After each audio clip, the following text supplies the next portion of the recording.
People पाड़ा का साया। पीपल पाड़ा गांव का नाम लेते ही जुबान खट्टी हो जाती थी।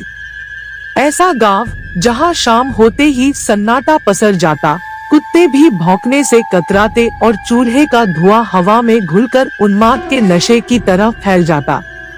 मैं ऋषि, एक पत्रकार जिसे सच्चाई की तलाश उधम मचाए रखती थी, उसी पीपल पाड़ा की ओर बढ़ रहा था। गांव के मुखिया ने बावला हंसते हुए बताया था, यहाँ पेड़ पत्थर सब बोलते हैं मगर कोई सुनता नहीं। जो सुन लेता है वो वापस नहीं आता। उसकी हंसी में अशांति छिपी थी जिसे मैं नजरअंदाज नहीं कर सका। रात का पहला पहर बीतते ही गांव पर एक अजीब खामोशी छा गई। हवा में कुछ सड़ रहा था, लाश की सड़ी गंध से अलग एक अलग ही सड़ान जो रूह को कंपा देती थी। अचानक पेड़ों की डालियों से रातें कानाफूसी करने लगी, पत्थरों से कराहें फूटने लगी। जैसे कोई कहानी सुना रहे हो, एक ऐसी कहानी जिसे सुनने की किसी को हिम्मत नहीं थी। मुझे दादी की कहानी याद आई, पीपल पाड़ा के बारे में, जहां एक जादूगरनी रहा करती थी। उसके क्रूर जादू से लोग पत्थर बन जाते थे, पेड़ हवा में बातें करते थे और गांव रातों को एक भयानक जीवित कब्रिस्तान बन जाता था। क्या वही कहानी मेरे चारों ओर घट रही थी?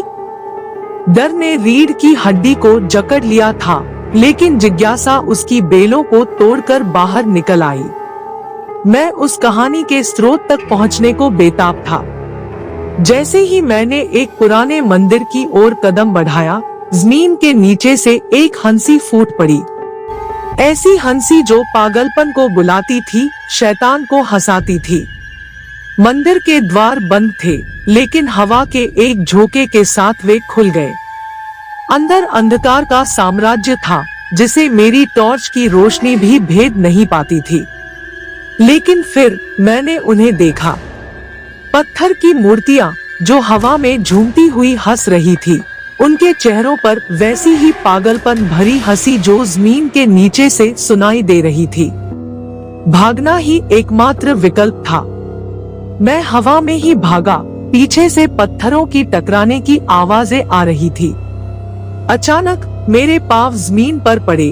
मैं एक सूखे कुएं के किनारे पर खड़ा था। हंसी अब और तेज हो गई। पत्थरों की टकराहट का शोर एक डरावने लय में बदल गया। उसी लय में एक आवाज गूंज उठी, सुन ली कहानी? अब बता, सुनाएगा कि नहीं? मेरी आवाज गले में फंस गई थी। डर ने मेरी सांसों को रोक लिया था। फिर भी मैंने हकलाते हुए कहा, सुनाऊंगा, सुनाऊंगा। हंसी थम गई, पत्थरों की आवाजें शांत हो गई। कुएं से एक ठंडी हवा निकली। मुझे लगा जैसे कोई अदृश्य हाथ मेरा गला दबा रहा है। फिर एक फुसफुसाहट सुनाई दी, अब पीपल पाड़ा का राज दुनिया को सुनाएगा। वो गांव जहां पेड़ पत्थर बोलते हैं। अगली सुबह मैं गांव से बाहर था। रात की घटना मेरे दिमाग पर छाई थी। पीपल पाड़ा